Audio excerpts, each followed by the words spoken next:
Well, for one, reducing, the cost of trading, transacting, and moving commodities around the world should always be a goal. It's just going to create a more efficient society. So creating smarter markets, I think, is critical from that perspective. Well, another way to think about this is we're running two parallel systems. We're running the old carbon economy that is now suboptimal, and we're running the new green economy. And these are two parallel systems running at the same time.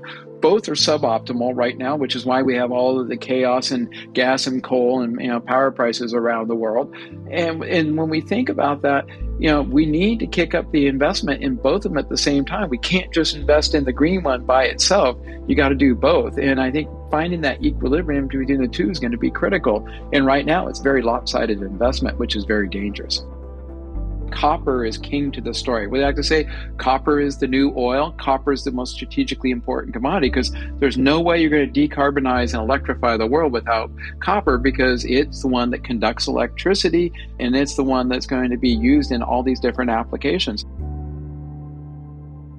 If we're going to deal with climate change, we need to figure out how to get it out of the fuels, out of the environment. And right now, we don't have any mechanism to create a profit-driven environment so that people will invest in these technologies.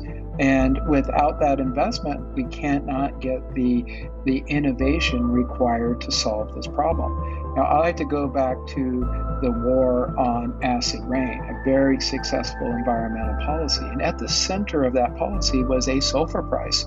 And this led to the creation of the catalytic converter desulfurization units, which ultimately solved the problem such that we're sitting here 20, 30 years later, the acid rain problem has been solved. So when I talk about, a price on carbon, it's a negative externality, which what makes it difficult to create a market for it. But you can get a price of carbon in two ways.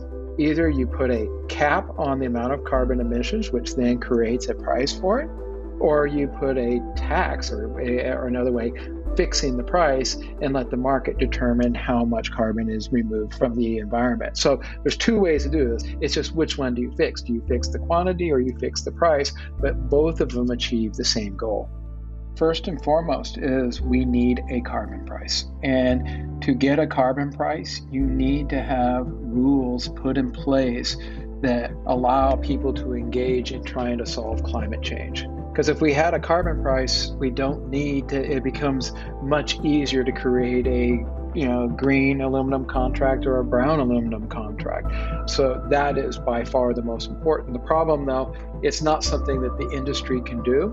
It requires the two largest emitters in the world, the Chinese and the Americans, to embrace this problem and start to create workable solutions and workable rules that then would allow a functioning carbon market. And a very good starting point would be a carbon tax. But I think, even there, we're moving in the right direction. And I think the core problem with trying to trade commodities who sit in the center of this whole climate change problem is that there is not an efficient way to price carbon. And if we had an efficient way to price carbon, then you can incentivize the investment in the technologies to create the abatement of the carbon. The situation needs to be dealt with from a policy perspective and an investment perspective. And the question is, what does that look like as we go forward? It's like we like to tell clients, get long, buckle your seatbelt and hang on for the ride, because ultimately higher prices are going to be needed to solve some of these issues. Let's not forget, food is called a carbohydrate. Energy is a hydrocarbon. Both are very, dependent and very much embody carbon. In fact, I like to point this out. The only two assets on your screen that are up year to date are carbohydrates and hydrocarbons.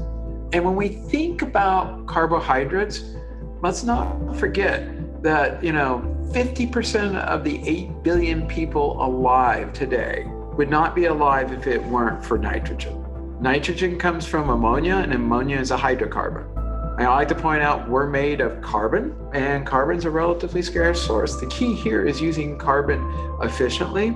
There's a whole nother discussion. When we think about, a lot of people want to think there's this food crisis going on.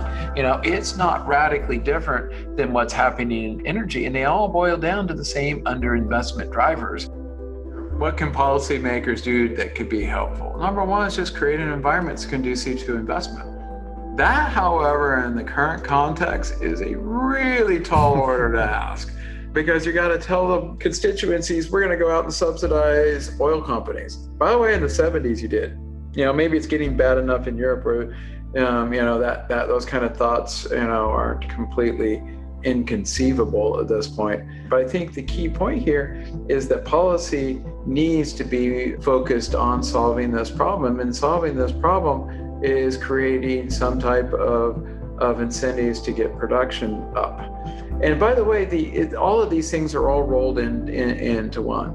We need clear, so that people know what the policy is, and consistent. It can't be all over the place. It's got to be consistent. It may not even be the best policy. It can't change on you. That's the key point. And it needs to be globally coordinated because these are global markets. Once you get that, then you can start to solve these problems.